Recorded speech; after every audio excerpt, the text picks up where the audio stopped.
Capturing just half of your subject can be tricky, as some may consider it telling only half the story, but if you set it up correctly, you can still tell an entire story using only half the subject. Hi everyone, and welcome to week 29 of the 52-week smartphone photography project. The theme this week is all about photographing half of your subject using just your smartphone. What makes this approach so intriguing is that you can interpret it in many ways. By focusing on just half your subject, the compositional possibilities are really endless. With that being said, let's get started. Finding the perfect subject is important to successfully pull off the half of your subject theme.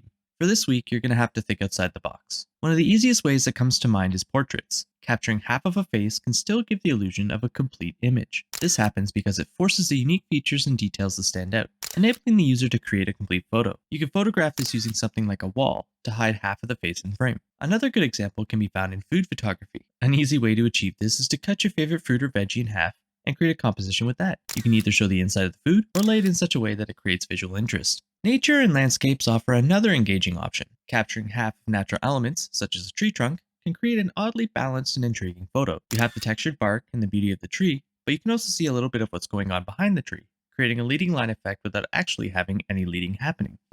Depending on the subject, shooting from above or directly on may not get you the results that you want. You're going to want to try all manner of angles to see what works with the composition you want to create. Close-ups are a powerful tool that I use often for these kinds of images.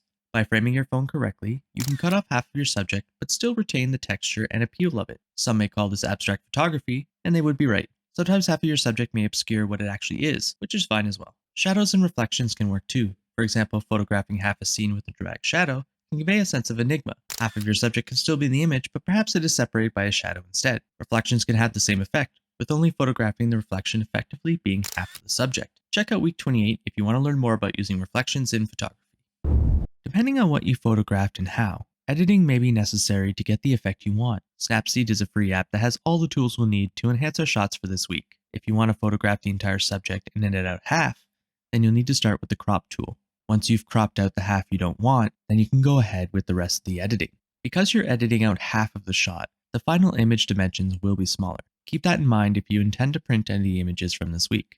Don't forget to go through the tune image function and adjust all of the global edits if you're not happy with what the camera took. Sometimes even minor editing can make a big difference. I use the healing tool to remove distracting elements from the background. This can help make your half subject stand out more prominently. If the entire background is distracting, try to apply the lens blur feature to create a shallow depth of field, blurring the background and drawing more attention to your subject. And that's a wrap for this week. Thank you for joining me for this challenging and creative theme. This week, we learned that portraits, food, and nature have more obvious compositions for this theme, and that different angles of perspective need to be used for effective shots. Lastly, don't be afraid to crop out half your image if it makes it better for you. Now it's your turn to go out and show us half of your subjects.